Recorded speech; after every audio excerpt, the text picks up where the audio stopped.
Hi, Sean here from the Trusted Agent Podcast, and thank you for joining us on today's show, where each week we talk to experts both inside the industry and outside the real estate industry to gain their unique perspectives on what they believe real estate agents can do to build their credibility, efficiencies, and connections with others. A huge shout out to our sponsor, Rezo Real Estate Sales Online, who's absolutely revolutionizing how real estate agents deal with prospective buyers and vendors. Their online platform that manages the offers and acceptance process is simple, easy to use, giving time back to the agents so they can do what they do best. All right, so stick with me and let's see who today's guest on the show is. Hey everyone, I am so excited to have Craig Gillies here today. G'day, Craig. Hey Sean, how are you? Thanks for the invite. Looking forward to our chat. Pleasure's all mine. When I was putting a list together of who we want to have on the Trusted Agent Podcast, Coronis came top of mind. And I've worked with you briefly in the past, and I thought, you know what? Craig's been there since the beginning of Coronis. So I thought it'd be interesting for our viewers and listeners to hear a bit about your story and what you think it takes to build trust in a brand and your people around you. Does that sound all right?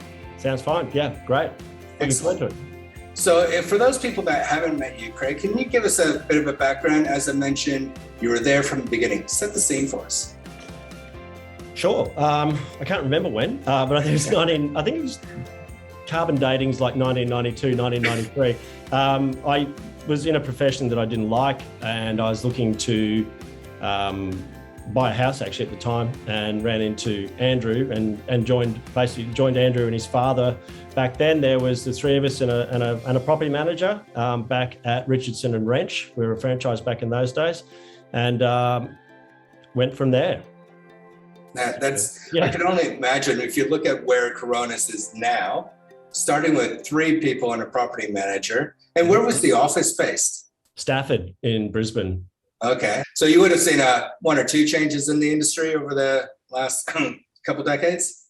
Yes. In Stafford alone. Yeah, it's funny when I talk about how we used to do things like getting photos taken and taking them to the chemist to put them on a window card, but I try not to date myself by that too much. But yeah, so a lot of changes, definitely.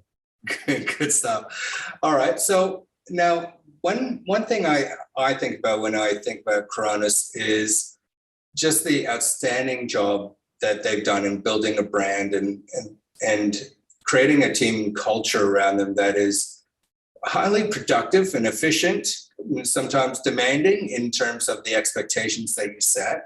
But can you just, as our director of growth for Coronis, can you give us a little bit of a background why that is important in your pursuit?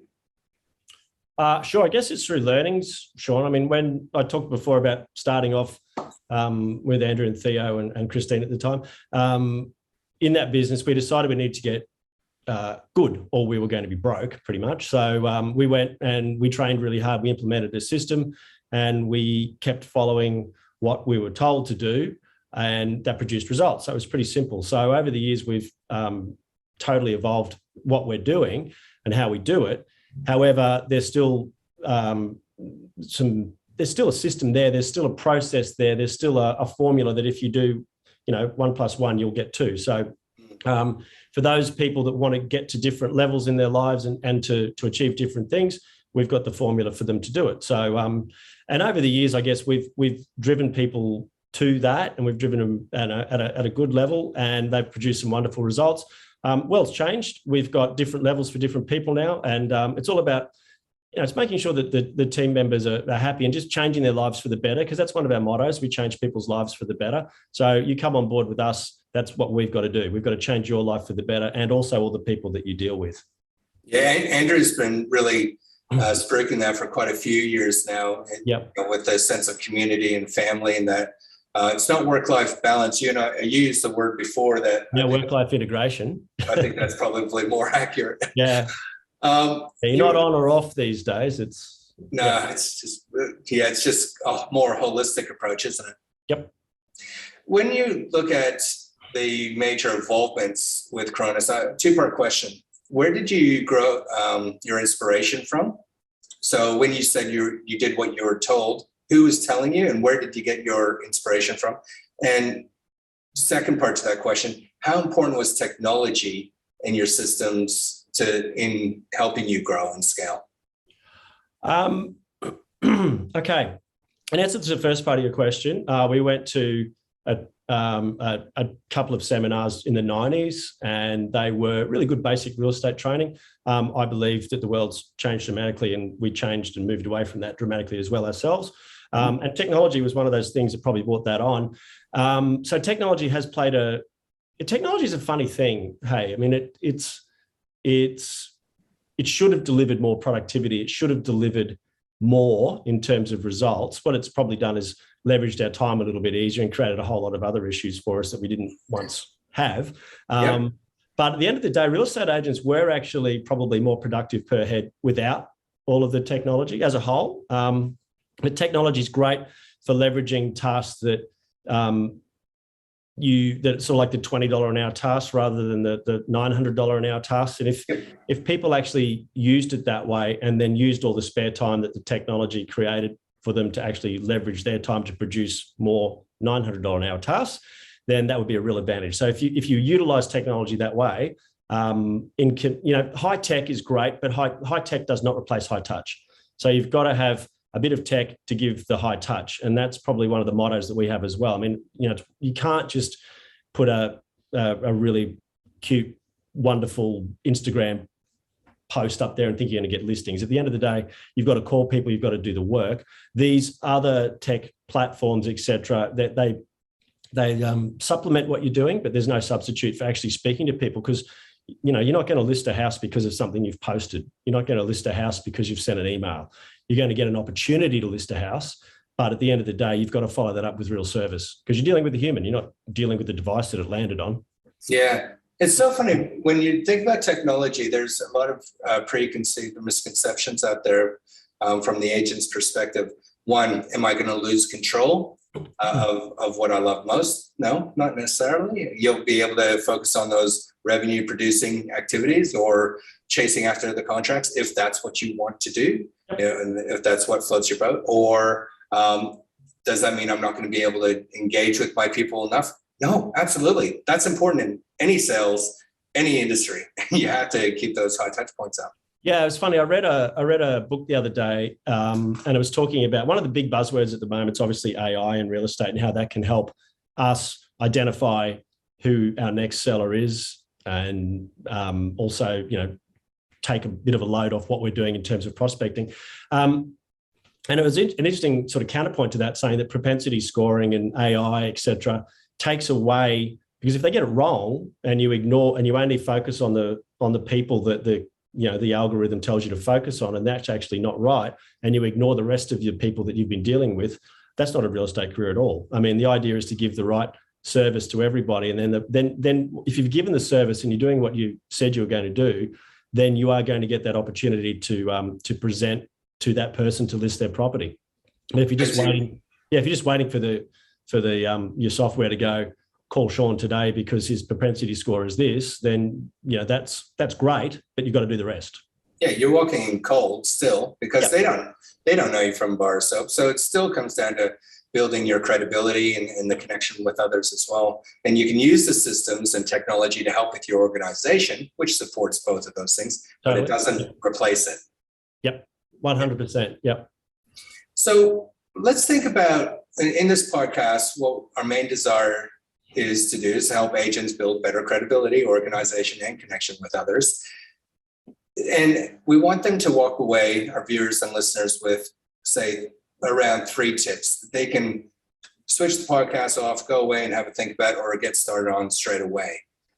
You had a bit of a different view of, instead of focusing on what they could do, perhaps looking at what they get wrong, first of all. Well, probably not focusing on what they get wrong, but so reverse engineering to avoid that. Yeah. And it's the basics. I mean, because it's no good having the best tech or the best scripts or the best dialogue or working in what you perceive to be the most, flash brand or whatever. It's no good being that person if you get these fundamentals wrong. And I believe that's integrity, which is doing what you say you're going to do. If you say you're going to call somebody, call them. If you say you're going to call somebody when your listing comes up, which is the biggest mistake that I see so many agents making at the moment, because everybody's been smashed with buyer inquiries and they're not getting back to everybody as they should be. Don't do it. It's okay to say you're not going to call them if it comes up because you're busy. So it's integrity. Do what you say you're going to do, and do it every time, and consistency around that service as well, because all the great brands have a consistent service or a consistent product. And it's no good thinking that today I'm going to give wonderful service and tomorrow I'm going to be a slack ass and not give wonderful service, because the people you don't give service to, it's funny, if you don't have any listings today, it's not because of what you've done or haven't done today. It's because of what you didn't do or what you did do 6 weeks ago. Yeah. So, and that's where the consistency comes in, because you never know when the opportunity is going to come up. So you've got to give wonderful service all the time. And the third one is just being authentic to yourself. There's no point trying to, put on sales speak if that's not you. If you don't speak a certain way and you change the way you speak because you want to seem more appealing to a different market or whatever, don't. Be who you are and just deliver that, because you got the job in the brand that you're at because they liked the person they saw, and there's no good coming in and then changing that because all of a sudden you become a real estate salesperson. That's the worst thing you can do. Yeah, there's a couple of quotes I love, which is don't try to be anyone else because everyone else is taken. Yep. And just be yourself. It's exhausting trying to be someone else. Yeah, that's it. I mean, it's one thing, and I think and I've seen it so many times over the years as well. We've had so many different personalities and different characters and different styles in our business. And some of them have been wonderful at training people, some of them haven't. And some of the big mistakes have been when, we've got one of our rock star agents in our business takes out a new person, and they look at that person who's been very successful and go, well, I'm just going to do that. No, you take what that person does, take the framework, but put it into you, because there's no point. I mean, I've been through that as well when I've been listing presentations with people. I've sat there and gone, I could never say that the way you've said it, but I can take that concept, learn from it, and repackage it and say it the way I would say it. Yeah. And that's where a lot of people go wrong, because that's where the authenticity sort of goes out the window, and the consistency as well. Yeah. Yep. I love that. When you talk about integrity, consistency, and authenticity, as I was listening, I was matching the individual real estate agents. But would you say that's really been the fundamental path of growth and brand development for Coronis entirely? Yeah, 100. Yeah, definitely. Because and we're basing, we've got a plan in place now for the next 4.5 years. And one of the major things in our plan, the basis, the fundamentals of it, is the values of our business, which is integrity, sustainability, winning, and inclusivity. And everything that we do is informed by those values. So that's the really important thing to get right. And then once you've got that right, and you can bring everybody along with you, then you'll be successful. But if you're putting out there that you've got a particular value and you're not living it, then the whole thing dies as a brand. And that's where a lot of major brands have done really, really well, as being consistent with their delivery of their vision and their values. And I think of Tesla is probably the one that's doing it the best at the moment. And those sorts of things, and especially with the access to information today, the way that people can check out agents, they can check out agencies, they can check out brands. And if something's a mismatch, then all of a sudden the whole thing becomes a bit shaky. Yeah. Yeah. 100%. Now, Coronis has gone through quite a lot from its 3 people plus a property manager. Sorry, I shouldn't say that. It's 4 people. Property managers are people too. In their 25 square meter office. But you're not just about providing sales and rentals anymore. You've really branched out as a brand. Yeah, totally. Because like a real estate business is just based on it's transactional, I don't believe has any real growth potential, any sustainability, or any real value at the end of the day.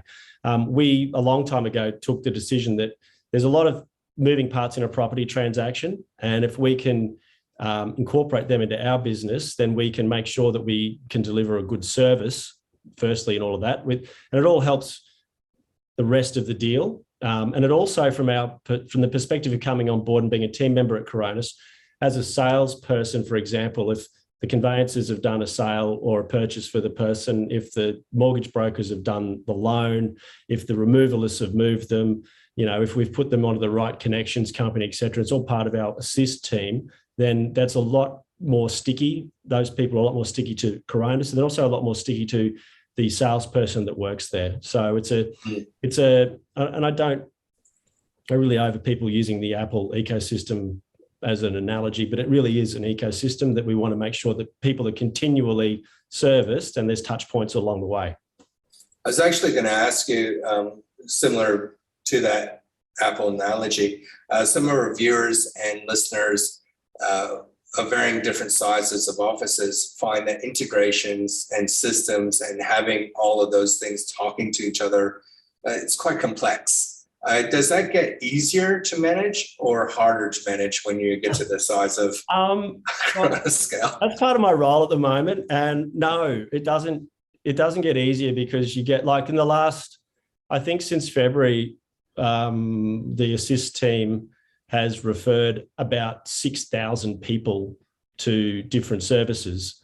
And with that, just tracking those 6,000 people, and whether that be to connections or be to mortgage and finance or be to the sales team or the property management department, because a lot of our BDMs, we call them property investment agents now, but a lot of them and our sales team get a lot of business from the assist team coming in behind and then finding out people's requirements. I mean, they might sell something and forget to ask the question as to whether or not the person's got something else to sell. Our assist team comes in behind and asks those sorts of questions as well from a customer service perspective and gives back. So it's not about, because we're not, there's not a lot of money in a lot of adjacent services, and the manpower that's in there just to go and put somebody onto a connections company on a one-off basis isn't worth it. But when you put the whole thing together and you realize that the benefit it can have and the opportunities it gives team members coming into our business, because it's not just them relying on one source of prospecting, which is themselves, it's what we can do to sort of supercharge that for them. Yeah, I think that's what Coronis has done, hands down, really well. That, in my personal opinion, what I've seen from different organizations is that your processes and systems have just been seamless. Has that always been from the beginning, or is that something you had to evolve at a certain point when your business got to a certain size? Yeah, our processes have always been perfect. It's just run beautifully since day one. Yeah, liar. No, I meant the focus around, because some businesses, when they get to a certain size, they go, wow, we got to get serious now. We're actually in the big league. One of the things that our scale and our plans enabled us to do is you can't have, in a normal real estate office, you've got the principal of the office who's probably selling, sharing leads with the team, taking leads from the team, whichever way you want to look at it. You've got them running the property management, you've got them doing the accounts, you've got them doing et cetera, et cetera, et cetera. So what we've been able to do over the years is put the right person in the right seat and say, like, for example, I stopped selling houses probably in about, I think, 2002, 2003. And then I started leading the sales team, which enabled Andrew to do other things within the business. Likewise, now I don't lead the sales team anymore, which has enabled me to do other things. So it's having the right person, giving them one of the things that we've always been good at is saying, here you go, here's your lane, go for it. And funding them, supporting people into their own businesses and in business streams, and having the opportunity to do that. But you couldn't have somebody, like, for example, if I look at the adjacent services, if there's something not happening correctly in adjacent services, it's pointless pulling the sales, the person in charge of the sales team off to look after that. So everybody's got a position. Our org chart is very flat, and everybody's got very clearly defined goals and roles and part of the plan, which rolls up to the bigger plan for our next 5 years. I imagine there'd be a great sense of pride, responsibility, personal ownership, and accountability that comes with that autonomy that you're giving them in that trust, and saying, if we're going to put you in this position, it's yours, win or lose. But how does that transition for that individual? What have you witnessed and how that person grows? Yeah, look, if the right, that's just old Brian Tracy quote. If it's going to be, it's up to me. It's the right person. I mean, we haven't always put the right person in the right role. We've had some notable mistakes in that regard, but no one's ever going to get it right all the time. No. But what we've done is we've given the person the opportunity to actually prove whether the path they're on, their plan, their execution of the plan is working. And there's also enough support and oversight's the wrong word, but the right word, but there's enough structure there that we can actually guide people. And if it's not happening, then we can either correct the course or change the course. So that's one of the things that I think as a proper business structure, that's what you have in place. Because if you've got the CEO of a big business doesn't know what's going on 3 levels down, however, the person that reports to him has to know what's happening at that point. So same way. And once you evolve into a corporate structure, you do lose some things with that, but you also do gain a lot of other valuable things. If in fact you do want to grow your business to something more than just a transactional one-off sale here and there. And there's nothing wrong with those businesses, because if that's what you want to have, then that's cool. Our path is different because we're excited by the opportunities that we have. And I think we're doing something a little bit different to what the rest of the industry is doing. And we're not getting it right every time, but we're learning from our mistakes and changing the way we go. So that's a very important part. The growth of Coronis is expanded outside of Southeast Queensland now, and we're seeing representation now on a national coverage basis. Craig, you've shared some great insights with us. I feel like we could talk for a couple more hours, but our time is almost up. If anybody was looking at joining Coronis or wanted to ask some questions about Coronis, as we mentioned, it's not just sales and property management anymore. How can they reach out to you? Well, you can contact me directly through LinkedIn or my email address, which is pretty simple. It's just Craig@Coronis. Also, our recruitment, being there early, it helps you to get the good. Yeah, I was going to say, all the other Craigs that came behind. No. Yeah, Craig. No, not me. OG. So there's that. We've got a recruitment page on our website as well. So we do have opportunities for traditional bricks and mortar real estate model, which exists for us, obviously, in the Southeast Queensland at the moment, and also in Victoria. We've just got our first, I think, 3 franchise offices come on board there by the time this probably goes to air. And we've also got a national offering through Coronis with our Coronis Now model, which is effectively a really good opportunity for people to have a property management in a box business and operate Australia-wide, still with the support, and also sales at the same time as well. So it all operates under the Coronis brand, slightly different support in the background, but all getting access to the same learnings and the same team. But really, and mortgage broking and conveyances. We need another conveyancer at the moment. They're very hard to come by, apparently. Everybody's so busy in the real estate industry. So basically, if it's to do with the real estate sort of transaction, we've got an opportunity. So, and the growth plans, our headcount is going to be 5 or 6 times what it is now in 4 years. So we need to get as many good people, like-minded people to come on board that share our values and want to be part of what we're doing. I think any business, in particular, going through the challenges we've had over the last couple of years, that can be bold and audacious enough to say, this is where we're going to go 5, 6 times in the next couple of years. That's got to be exciting for some people to jump on board that journey. Yeah, the last 18 months has actually been like the whole COVID period's been, I think it's been, apart from the human cost, et cetera, the downside of the pandemic, from business's point of view, it really has probably given us 5 to 10 years worth of evolution, change and learnings in about 18 months, and has really made us take risks, made us do different things and worked out what's working. And also, empathetic leadership has become way more of a currency at the moment than it has been in the past. And just knowing that everybody's changed. I mean, they're talking about the great resignation for the next 3 months because people's mindsets have changed about what they want out of a job. And as a business, it's been really cool to have that almost forced upon us, and had to sort of adapt to it and realize that if you didn't see that, it's really obvious now when you look at it and think, oh, of course, but you probably wouldn't have been forced to look at it as quickly as you have been. So that's been a real advantage. I mean, we've made some really wonderful and big changes within our business because of that, and it's reinvigorated everybody, and also made helped us build our plan that we're going to be on for the next 5 years. For so many years, many businesses know that the cost of retention is lower than the cost of acquisition. But over the last 18 months, they've changed the lens to go internally. Oh, this means our people as well. Yeah. So empathetic leadership, I believe, is more of a less of a buzzword or a concept or philosophy that we would like to see in business. It's forced upon because everybody was in pretty much the same boat. Yeah, it's essential. Because the amount of the journey that everybody's been on for the last 18 months has made a lot of people go, okay, well, I thought this was important to me.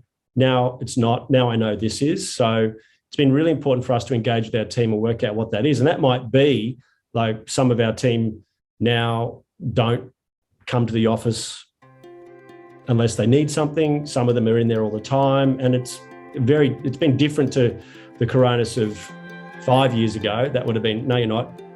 Actually, come here, we're going to do this. But it's been really good to experience that and actually provide people with those opportunities. So that's been, as I said before, it's reinvigorated everybody now from our executive leaders down, and that's forced the changes in our business. And that's why we're all excited about the journey that we're on. I look forward to witnessing it. Yeah. Thank you so much for your time today, Craig. And thank you.